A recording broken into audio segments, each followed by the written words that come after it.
Nah, Abu Hurairah ini setelah Rasulullah meninggal, itu Abu Hurairah itu tidak dihitung sebagai seorang ulama loh. Jadi padahal usianya ya sudah cukup paruh baya ya, tapi tidak dihitung. Yang dihitung sebagai tokoh penting atau yang mewakili urusan-urusan khalifah atau orang-orang yang oleh Khalifah Abu Bakar itu diberikan wewenang-wewenang di sektor yang penting, itu bukan Abu Hurairah. Ya Umar, ya Ali, Utsman, Abdurrahman bin Auf, Sa'ad bin Abi Waqqas. Nah, itu yang sahabat-sahabat Nabi senior yang sudah lama dengan Nabi Muhammad itu yang diberikan wewenang-wewenang penting. Abu Hurairah ini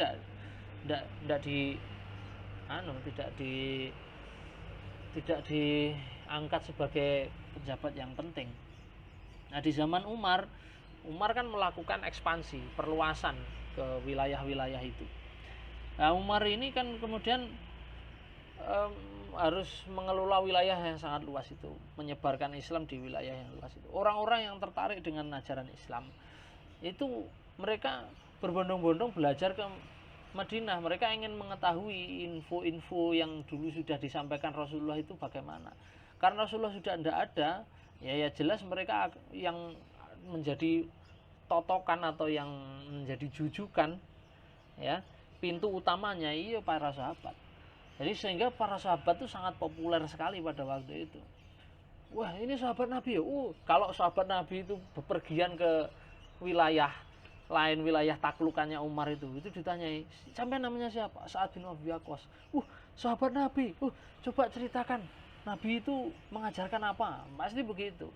Tak terkecuali juga Abu Hurairah. Dasarnya Abu Hurairah ini seneng ngomong, ya.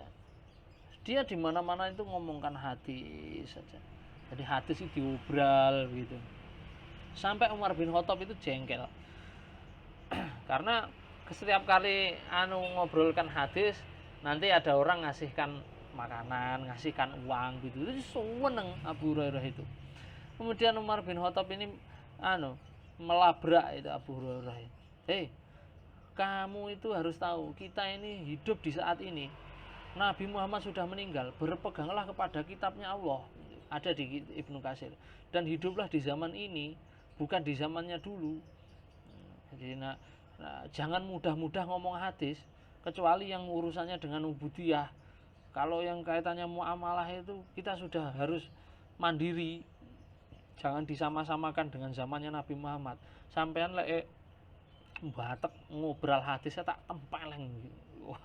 Nah, Abu Hurairah itu takut kepada Umar bin Khattab. Akhirnya Umar bin Khattab itu selama masih hidup, selama masih jadi khalifah itu Abu Hurairah itu tidak berani ya mengumbar hadis. Nah, sepeninggal Umar bin Khattab itu kok kemudian terus di masanya Utsman atau di masanya Ali ya, ini tidak disebutkan secara gamblang, tetapi pernah suatu ketika Abu Hurairah ini melihat orang ngiring jenazah gitu. Terus orang ngiring jenazah itu dia termenung, terus kemudian mengatakan, qala Rasulullah. Rasulullah bersabda bahwa orang yang mau mengiring jenazah sampai ke kuburan itu dapat pahala 1 qirat. Ya, itulah yang hadis tentang keutamaan mengurus jenazah itulah. Nah, itu Abdullah bin Umar, anaknya Umar bin Khattab itu heran terus penasaran. Ini Abu Hurairah kok ngumbar hadis lagi? Jangan-jangan ini hadisnya palsu. Nah, dia datang pada Abu Hurairah, harus digelandang ke rumahnya Aisyah. Aisyah di rumah mungkin sedang nyambel apa. Itu Abdullah bin Umar nggelandang Abu Hurairah. Bude Aisyah, ini kok siapa namanya Abu Hurairah kok meriwayatkan hadis begini, ini bener hadis ini apa bukan? Nah, itu Aisyah itu jawabnya gimana? Aisyah itu jawab begini, alah Abdullah dul gitu. Dino ya aku ini arep nyapo ora iso, arep mau melakukan kegiatan itu ndak bisa, arep nyapo iku jibek mergo diparani wong ge wong sing marani aku iki nggawa Abu Hurairah iki. Bendina iki nakokne hadis. Iki hadis iki bener napa mboten Siti Aisyah? niki bener apa mboten. Jadi kesel aku sampean niki. Nah, klarifikasi seperti itu. Tapi katanya itu ya memang hadisnya betul, hadisnya memang ada begitu itu. Hadisnya memang ada. Nah, saya kayak begini nih. Nah, Abu Hurairah itu pada ketika zamannya Utsman itu Utsman dibunuh, pembunuhnya Utsman bersembunyi di belakangnya Ali, terus membaiat Ali jadi khalifah. Nah, sahabat Nabi itu terpecah jadi dua. Ada yang ikut Ali, ada yang ikut Muawiyah. Yang ikut Muawiyah alasannya Ali harus menuntaskan pembunuhan Utsman sebelum menjadi khalifah. Kalau yang ikut Ali itu Utsman itu ya akan kita usut, tapi biar pemerintahannya stabil dulu, terus pembunuhnya Utsman baru diadili begitu. Nah, ini Abu Hurairah ini masuk ke kubunya Muawiyah, sampai Abu Hurairah itu sampai pernah diburu oleh pasukannya Ali. Jadi hadisnya Abu Hurairah itu tidak diterima oleh Ali, tidak diterima oleh Aisyah. Mana?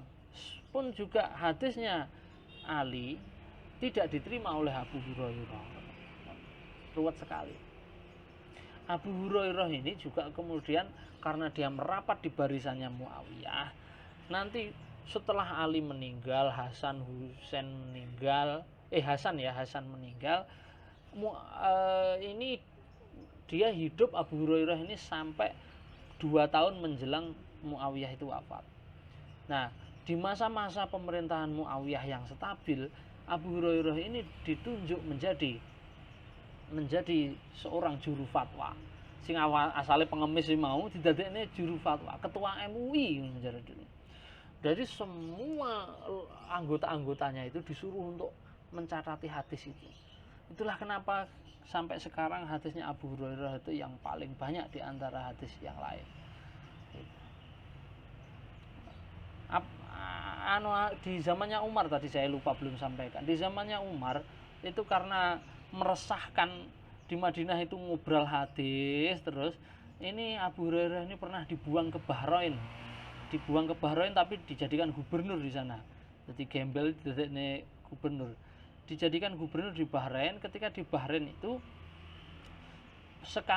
pernah sekali Umar bin Khattab itu melakukan inspeksi, melakukan ya semacam kayak inspektorat pemeriksaan keuangan. Nah, Umar kan berkeliling gitu. Nah, ketika melakukan inspeksi keuangan itu, Umar bin Khattab itu kemudian mendapati Abu Hurairah itu kantung jubahnya itu kok tebal. Terus dihantur nang Umar bin Khattab. Oh, ya adu Allah. Abu Hurairah yang sahabat Nabi itu oleh Umar bin Khattab itu disebut ya adu Allah, musuhnya Allah. Ya adu Allah wa kitabihi begitu. Begitu kan. Dikira teh. Apa iki sing mbok inggah niki?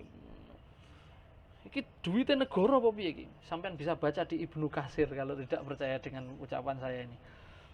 Ini merutuk kabeh terus ditakoni, "Apa iki?" "Ini uang hasil saya jual emas permata dan budak-budak itu." Jadi iki duitnya negara. Nah, karena didakwa korupsi dipecatlah Abu Hurairah oleh Umar itu. Terus dibalik neneh nang Madinah dadi gembel neh.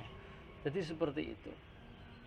Nah, maka kita ini kalau mendapati hadisnya Abu Hurairah dan sahih gitu loh, maka kita harus itu belum cukup. Kita harus melakukan seleksi yang lebih ketat.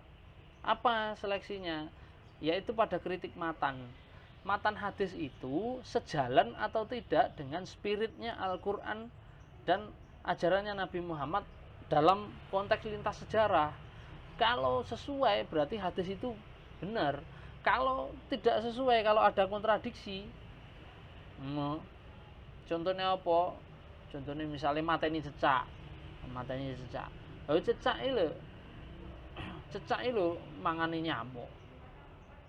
Tidak ada resikonya. Terus kita muanut aja mateni cecak. Kan tidak sejalan dengan rahmatan